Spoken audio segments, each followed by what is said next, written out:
Hi everyone, before you dive into the episode, I just wanted to interrupt really quickly. You're gonna dive into this episode and you're gonna hear me call this podcast the Holistic Hustle Podcast. And that is because it used to be the old name of this podcast. And it was an amazing ride. I'm so grateful for the Holistic Hustle Podcast and what it served. But recently I've decided to rebrand the podcast based off the evolution of my own journey, my own story, and where God is calling me to go next. And so now the rebrand, which you may know already, is called Wisdom is Wealth. Didn't want you to be confused, so dive into this episode. They were amazing episode, amazing guests, amazing insights, and enjoy. I had to kind of, go to the ethers of extremes in order to realize there has to be a different way, because if this is what success requires, I don't fucking want it. Hi, I'm Justin Buonamo, and this is Holistic Hustle. Holistic Hustle is doing things for the right reasons, working hard for the right reasons. The healthy balance of what work and progression and accomplishment and success should actually look like. Welcome back to another episode of the Holistic Hustle Podcast. I am beyond excited to have our guest here today, who is Keri Ford. She is the CEO and founder of Elevate with Keri. She is an elite transformational coaching, movement, and luxury brand dedicated to elevating emotional intelligence, whole body high performance, and somatic strategies for the world's top female entrepreneurs, C-suites, senior executives, and influential public figures. She is an international motivational speaker, author, event host, and global authority on women's wellness. She has spoken alongside 50 other top industry experts, neuroscientists, doctors, and authors in the personal development industry. With advanced training as a behavior change specialist and trauma and somatics practitioner, she was awarded by the IFAH as one of the top 100 global visionaries and 2023 CEO with the Best Woman's Personal Development Platform. Wow, that's awesome. I didn't know that. As one of the world's leading coaches for over 15 years, Keri has hosted Jillian Michaels wellness retreats and worked with celebrities such as Alison Sweeney from NBC's popular TV show, The Biggest Loser, Jennifer Love Hewitt, Natasha Lyonne, if I pronounced that right, Laura Pepron from That 70s Show, and Kaylee Kuko from CBS's The Big Bang Theory. Keri's mission is to help the modern day woman live a life she loves through transformational practices and holistic modalities by achieving what Keri calls somatic success, so that they can expand to their fullest potential while also experiencing more peace, profit, and productivity in their daily life. And so a lot of that stuff is incredible. I'm not surprised. Didn't know a lot of it. Did know a lot of it. Proud of you for all of it. And it's funny because I truthfully feel this. It's like the absolute tip of the iceberg, for you. I truthfully feel for you, even though you've done so many incredible things that you haven't even scratched the surface for what God has for you, especially in the coaching space. And that's why, besides that, and knowing you personally and just building a great friendship with you over the years and having you come into our JFF communities and pour into our people, and also, the coach for the president of my company, JFF, and also the significant other of my chosen big brother / holistic life mentor who doesn't get paid enough to deal with me, right? All of these intricacies that we have, it just makes me love you like no other, right? And beyond honored to have you here on the show. So thank you for being here. Thank you, Justin. I'm so excited to be here. Thank you. I'm excited to have you. I think the mission behind the podcast makes you such a great fit, because I know we always joke saying that, we used to be the president of the hustle culture, and I get you in so many ways, and I vibe with your story in so many ways. Back when you're in the fitness days, it wasn't like, I'm just going to get fit. I'm going to be the world's top fitness model, right? Or anything you get into it with all of your heart. And I think that your story is incredible, but I know a little bit of your past. You talk about anxious achieving. So can you talk a little bit about your anxious achieving past and what caused you to realize there's a healthier way to go about success? I think a lot of the audience will really resonate and benefit from this story. Yeah, I think a lot of my anxious achieving patterns started in high school. And in high school, I was, in the AP bio classes and National High Honor Society. I was uber, committed to being part of all these things: a cappella choir, baker's dozen, musical theater, track, gymnastics. I did all the things. It was hashtag, clubs. And so I really got something out of that. I got a lot of external validation. I won a lot of awards. I was praised by my parents, who really prioritized, academics and involvement in school. But not only that, being at the top of my class. And so I was very, very well rewarded for that. And you do the behavior that feels really good. But the problem is, in that, what happened was I started to switch into dopamine drive. Right. And then so through college, I didn't even know how to take my foot off the gas. I had trouble prioritizing things, really figuring out what was actually urgent versus always running around with my hair on fire, pulling all nighters to the point of getting sick every time I'd turn in my portfolio because I was an art major. Every time I turned in my portfolio and the semester would end, I would like get sick, but not just like sick, like strep throat, bronchitis, walking pneumonia, like really sick. My baseline for stress was so high, I didn't even know that I was stressed half the time until my body was like in breakdown. And so that manifested in a lot of different ways, but I had to kind of, go to the ethers of extremes in order to realize like there has to be a different way, because if this is what success requires, I don't fucking want it. Yeah. Yeah. Yeah, I love that because I can relate to that so much. For years, I thought I gained other people's acceptance and love through accolades, accomplishments, and achievements. And as soon as one was done, it was on to the next. And the Yeah. whole getting sick at the end of the semester, goodness, I can't relate to that anymore. I, in undergrad, was a dual major, nursing and pre-med with the intention of becoming a physician.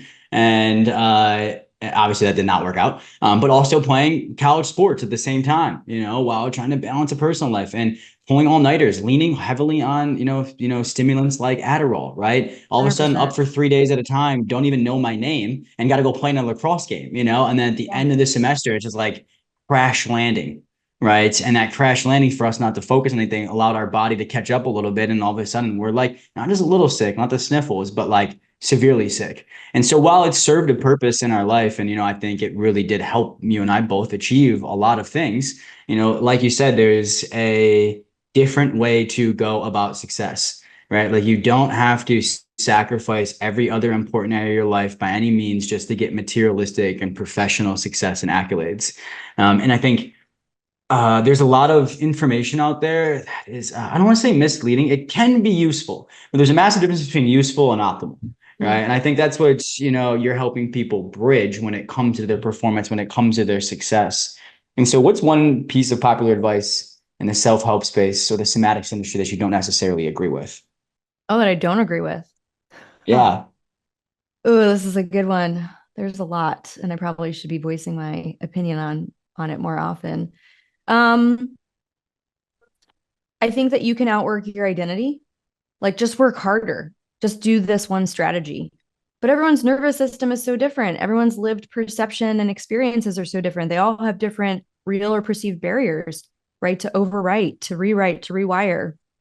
And I think that requires a unique approach. I think it's why I love the deep work so much with one-on-one clients. People ask me like, aren't you excited to get rid of one-on-one and you just scale, et cetera? And I'm like, I fucking love one-on-one, right? I get to have a long-term relationship with a client and watch them overcome so many barriers and blind spots. And so that a one size fits all strategy is the end all be all. There's nothing wrong with you. You just need a custom approach. And I think that's probably the worst advice is like, this is the strategy.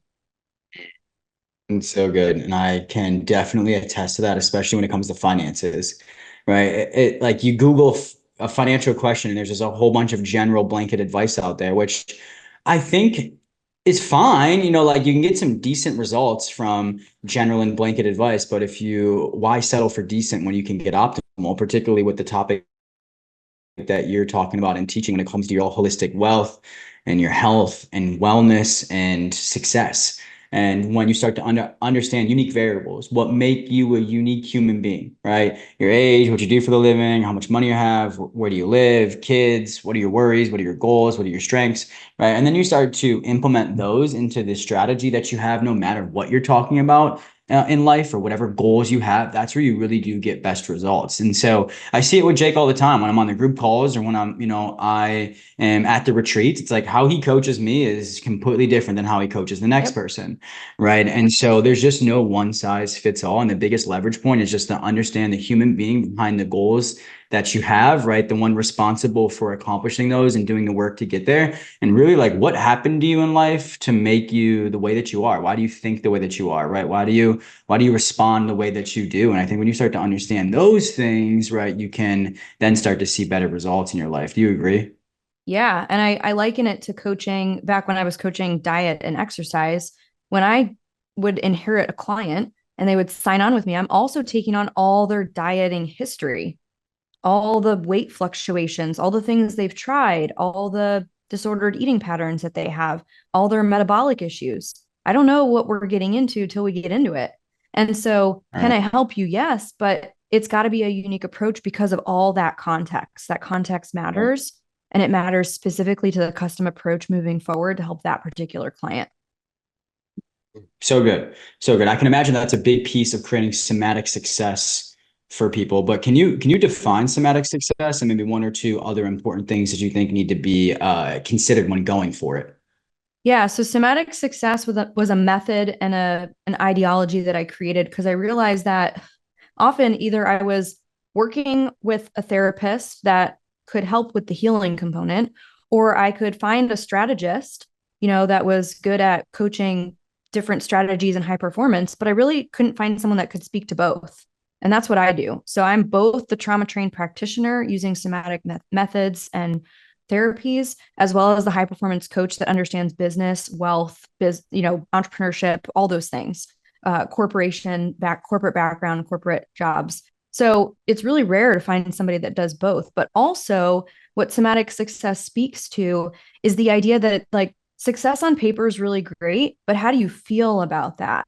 Because what I found is I built a life on empty accomplishments and a life that looked really good from the outside. And I kept wondering why the fuck it didn't feel good. And then I got divorced and I just said, fuck the rules. I'm done following what everybody else told me to do because I did that. And here I am getting divorced, like breaking up with my, white picket fence and dream home. And I mean, our home had been on HGTV, like all of these material things on paper. And yet to feel so empty inside, it was like, how did I get here?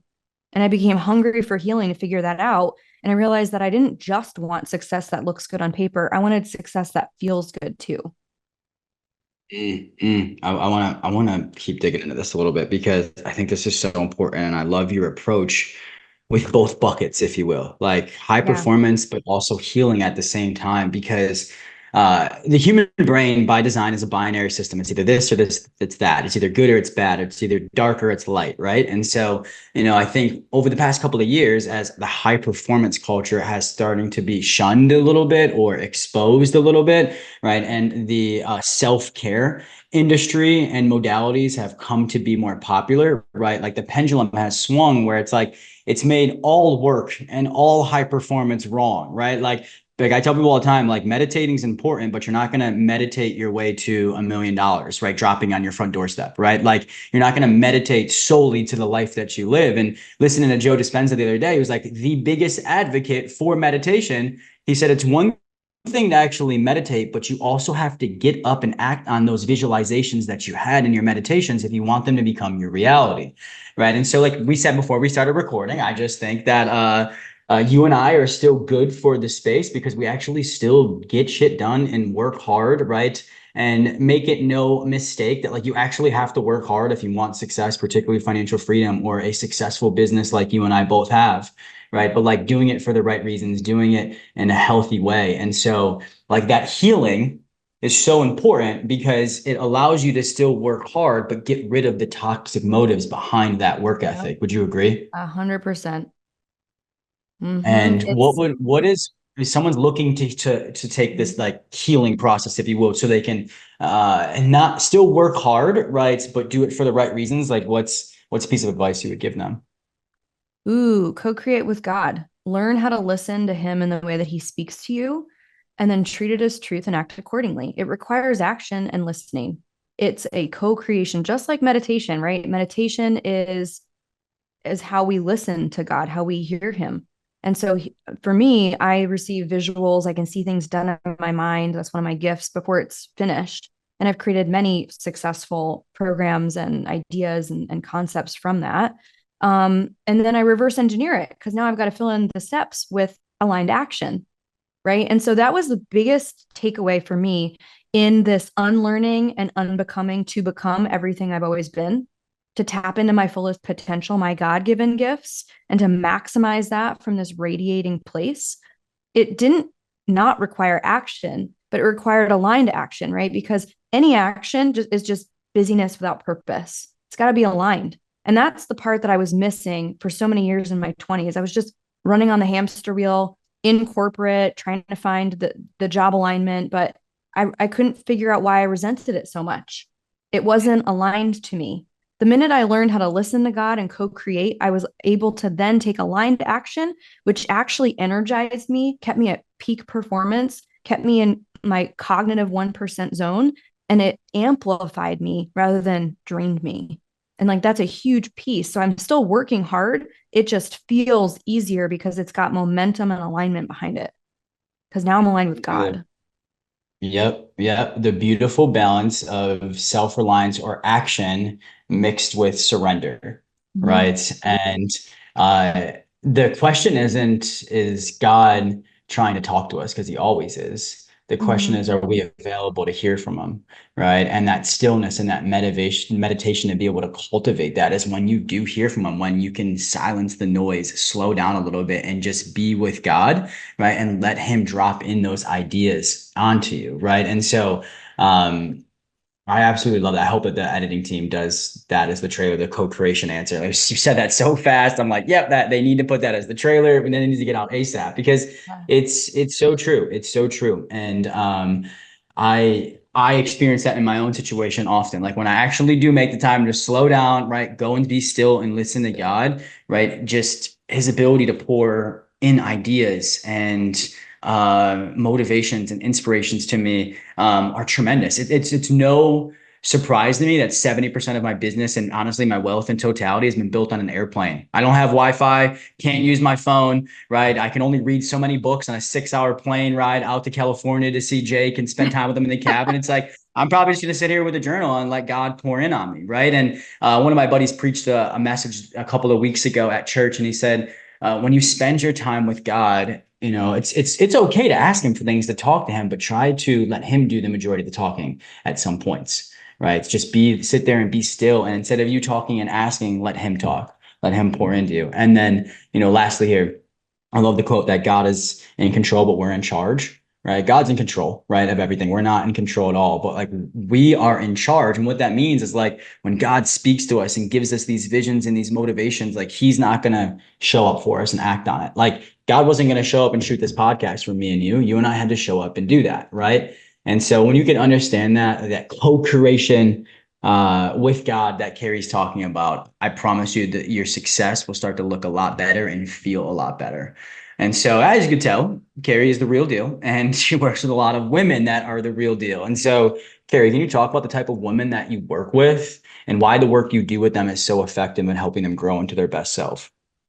Yeah, I amplify the women that are already impactful and influential in their respective industries. So it's across all different industries. But the reason I love working with them is because I get to watch the trickle down effect of the work that we do. And then it shows up in their leadership with their organization, to their people, to their clients, to their kids, and how they show up and be the light in the world where they're lighting it up. And I love passing the torch on. I get that visual in my mind where like one match lights another, and then the whole box is just on fire, and really helping them amplify whatever their mission and movement is. So usually they're heart centered, usually they're making a lot of money. These are multi-million-dollar minds and brands. These are women at the top of their game. They know the value of keeping their mind sharp, especially in an economic landscape like this, that it costs them, in fact, to not have on that payroll line item sheet mentorship. Keeping their mind right, staying in the game so that they can be in that 1% and maintain that. It matters. And they're committed to their vision no matter what. And that's what I love about them, because they make stuff move fast. Work with you is a non-negotiable if they want to have the highest success in every facet of their life. Yeah. And that's how I feel about your male counterpart with Jake. It's just like I told him the other day, I forgot how we got on the topic. I was like, bro, you can count on my payment for probably the rest of your life.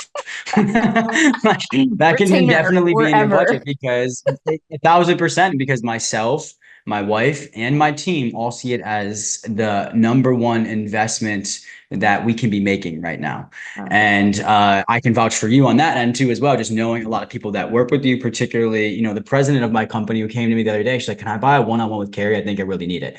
And she takes the one-on-one with you, right? And you just immediately see that trickle down effect that you're talking about, right? And I think it's so true. I think it's so true. And there's a lot of people out there, like your ideal clients, they're doing good, right? But good is the enemy of great. And why settle when, you're working with, when the work with Keri is just your bridge in between that good and that optimal life. And, good really is the enemy of great, or enemy of optimal, because, that's a costly gap.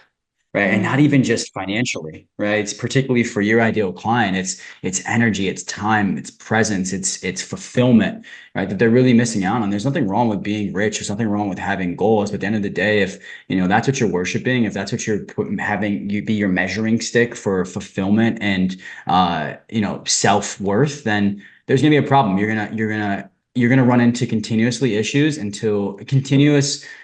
run into the same issues until you become enough. And I love the quote, "Until you're enough, it'll never be enough."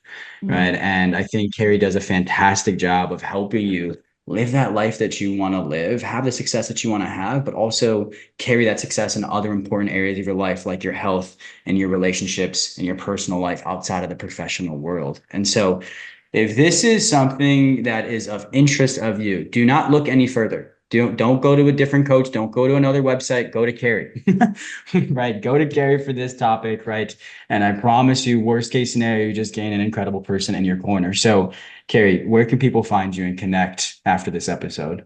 Yeah, Elevate with Keri, KERI.com. And we currently have open enrollment for Apex, our signature leadership mastery academy, where you're going to amplify your impact. You're going to get into the 1% zone. This is our training ground to become that woman, so that you can make the money that you want to make in your business, and you can elevate yourself to the level that you know is possible. Absolutely love that. I had the privilege of at least working with Keri a tiny bit in the past, and topics of this program that she's talking about came up, and I know the details of it, and it's the best bang for your buck, right? It's the best use of your time. It's you ultimately continuously return back to this space of despair and confusion until you do the work, and the work that Keri offers. And so hopefully this episode was a good start, but please reach out to Keri, tell her I sent you, and I promise you won't regret it. So Keri, thank you so much for being here today. We really appreciate you. Thank you, Justin. Of course, of course. And so thank you everyone else for being here. And we appreciate you coming to another episode of the Holistic Hustle podcast. As always, right? Like, subscribe. And if you know somebody that would benefit from this content, please share with them. I want to create content that changes this world, and guests like Keri, as I always say, help me do that. But what really helps, right, is when y'all are able to spread the message as well. And so if you like what you're hearing here, you thought of somebody, please share this message with them, and we'll see you on the next episode of the Holistic Hustle podcast.